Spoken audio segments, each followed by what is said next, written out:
긴급 이슈 진단 코너 마련했습니다. 이벤트가 등장했고 그에 따른 금융시장의 분석인데요. 공포가 확산되고 있는 것은 명확한 사실이긴 합니다만 시장엔 분명히 낙관론도 존재하죠. 지금은 나오질 않을 뿐이지 덮여있을 뿐이죠. 그것이 이제 기대가 또 현실화될 수 있는지 측정을 해보는 코너입니다. 어렵게 자리를 또 모셨는데요. 숭실대학교 경영학과의 장범식 교수와 함께합니다. 어서 오십시오. 안녕하십니까? 네. 자, 일단은 V의 공포, C의 공포 이렇게 표현합니다. 바이러스가 됐고 코로나 바이러스가 될 것 같은데요. 이벤트가 등장을 해버렸습니다. 예상하기가 굉장히 어려웠던 그런 부분인데 차라리 전쟁이라든지 국지적인 리스크는 어느 정도 정치 변수라는 거기 때문에 예측이 가능하진 않더라도 가늠은 정도 되는데 이 C의 공포는 상당히 조금 어렵습니다. 코로나에 짓눌린 증시, 돌발 변수에 대응하는 투자 전략 이런 주제가 될 것 같은데요. 올해 증시에 대한 금융시장의 컨센서스는 굉장히 낙관적이지 않았습니까? 네. 미중 무역 협상이 어느 정도 일단락이 됐었고 이 낙관론이 대두됐던 그 배경 먼저 한번 짚어보고 할까요? 네. 가장 중요한 두 가지 요소를 우선 들라면은 완만한 경기 회복세와 수출 물량의 증가를 거론할 수 있겠습니다. 국내 경기가 올해 상반기 중 저점을 찍고 완만한 회복세를 보일 거라는 것이 대체적인 전망이고요. 특히 세계 경제가 완만한 회복 추세를 보이고 있습니다. 특히 지난 2019년, 지난 3개월 동안의 경제 성장세의 그 전환 부분 쪽은 굉장히 주목할 필요가 있습니다. 말씀하신 대로 미국 경제가 굉장히 그 견고한 추세를 지속하고 있고요.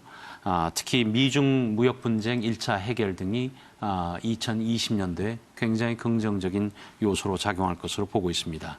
IMF 자료에 최근 발표된 것들을 봐보면 설비 투자 부문에서도 상당한 회복세들이 시현되고 있는 것을 알 수 있습니다. 이러한 모든 것들이 아울러서 특히 2020년도에 증권 시장에 대한 낙관론을 형성하는 배경이 되지 않았나 싶습니다. 네.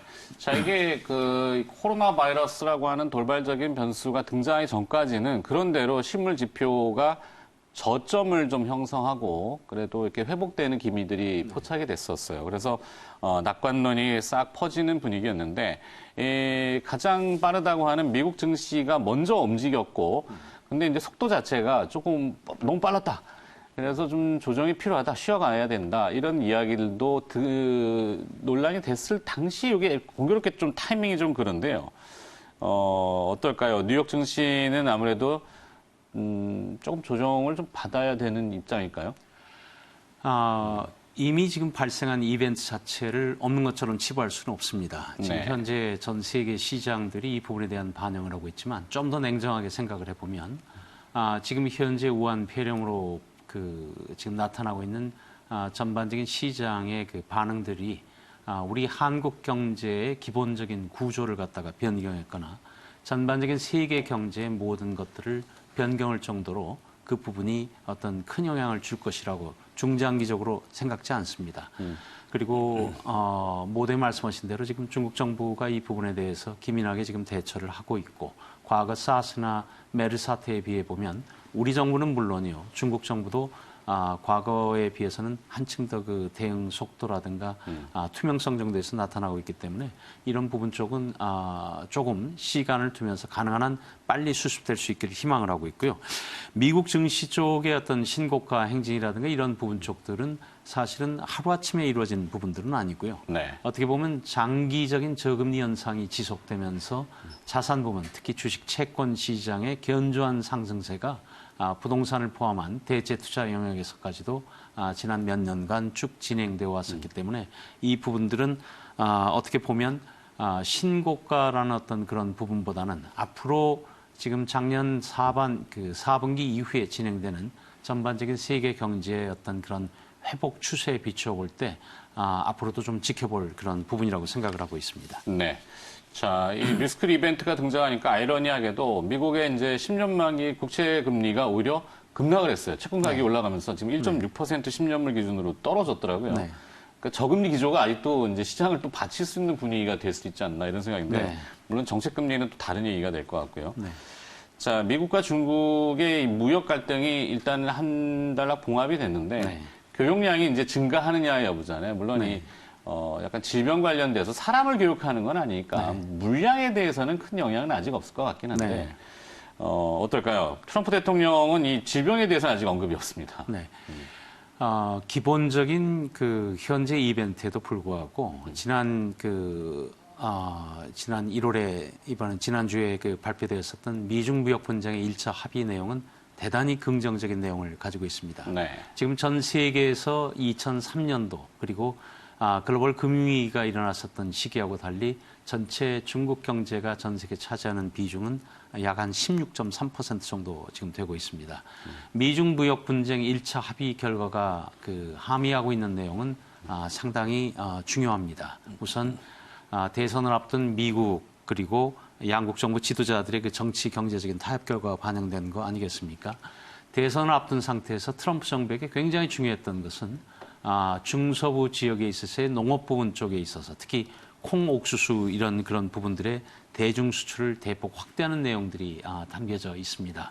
이런 부분 쪽이 당초 트럼프 정부가 주장해왔던 부분보다는 조금 낮은 상태이긴 하지만 어찌됐건 매년 최소 400억 달러 이상의 미국 농산물을 갖다가 중국에서 수입을 해야 되는 그런 상황이 있고요. 중국 정부도 긴장을 완화하고 조금 그 안정적인 정책을 선호를 했지만 또 한편에서 봐보면 중국 정부의 기존 유지해 왔었던 지식재산권, 산업정책, 보조금, 투자 이런 부분 쪽에 있어서는 크게 양보하지 않았었습니다. 네. 결과적으로 미국이나 중국 양쪽을 갖다가 봐보면은 이 미중 무역 분쟁의 1차 해결은 전 세계적으로 양국의 범주를 떠나서 우리나라를 포함한 전 세계적으로 큰 그 긍정적인 요소라고 볼 수 있을 것 같습니다. 네. 자, 또 하나의 변수인데, 이제, 사실 통화 정책은 어느 정도 이제 효용성이 조금 목에 찼다, 이런 이야기들 많이 하고 있고요. 근데 이벤트가 등장하니까 통화 정책도 만약에 여러 가지 이제 중국 당국에서는 지금 사실 질병에 관련된 이야기만 많이 할 텐데, 이게 이제 실물 지표들, 경제 지표들이 영향을 받는다 그러면은 분명히 움직일 거 아닙니까? 네. 추가적인 통화 완화 스탠스라든지 요즘에 그 대출 우대 금리가 이제 기준금리가 돼가지고 그죠?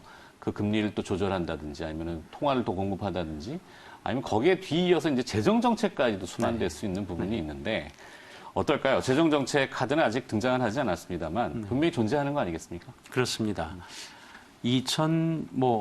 우선 결론적으로 말씀드리면 통화 완화 정책으로 표현되는 저금리 기조는 2020년도에도 지속될 것으로 보고 있습니다. 네. 단지 2019년도를 통칭하는 전 세계 유행어가 뭐냐면 소위 말하는 synchronized slowdown입니다. 그러니까 동반 그 하락인데요. 어떻게 보면 그런 낮은 저금리에도 불구하고 통화 정책에 그 영향을 갖다 미칠 수 있는데 한계가 있었다는 얘기가 됩니다. 그만큼 재정 정책 확대에 대한 필요성들이 대두가 된 그런 상황이고요. 유럽 경제도 사실은 보면 금리를 올려야 될 상황이지만 금리를 올릴 수가 없는 지금 그런 상황이 있고요. 미국의 그 경우에 있어서도 전반적으로 그 기초 경제 여건에 지금 부합하는 그런 상황을 감안을 하면은 금리가 급격한 상승을 기대하기는 굉장히 어렵습니다. 네. 결과적으로 기업 부문 부채가 지금 현재 그 민간 그 가계 부채를 갖다가 상회한 상황이긴 하지만 2020년도에 통화 정책 측면에 있어서는 재정 정책의 확대도 지금 그 예상이 지금 되고 있고요. 다만 지금 중국의 경우에 사실은 관심 대상이었었습니다. 지난 2000년도에서 2007년도 금융위기까지 해서의 전 세계 부채 증가량이 약 37조 됩니다. 네. 그 당시에 미국이 차지하고 있는 부채 비중이 37%, 중국이 11%였는데요. 그 이후에 2007년도에서 2015년도까지의 전 세계 부채 증가량이 약 66조가량 됩니다. 그 가운데 역으로 지금은 미국이 13%, 중국이 36%를 차지하는 상황이었었습니다. 어떻게 보면 금리가 굉장히 상승 기조로 갔었다면 2019년 자체가 문제가 될 수 있었겠지만 지금 현재 기조는 적어도 그 부분에 있어서는 불확실성과 조금 그런 위험 요인들이 약간 둔화된 상태라고 지금 볼 수 있기 때문에 지금 저금리 상태에서 각국의 확대 재정 정책이 상당히 있지 않을까 그런 기대를 하고 있습니다. 네. 자, 일단은 그 미국과 중국의 무역 분쟁의 그 합의 내용 중에 보면 이제 중국이 미국 물건을 더 사주겠다. 이런 네. 구매의 증가 얘기인데 그만큼 주변의 신흥국 쪽은 구매가 떨어질 것이다. 네. 이런 우려도 있습니다. 하지만 연초에 이제 신흥국의 성장률 컨센서스라는 것이 조금 이렇게 집계되는 상황을 보면은 중국과 선진국의 성장률보다는 좀 높게 집계가 됐었는데요.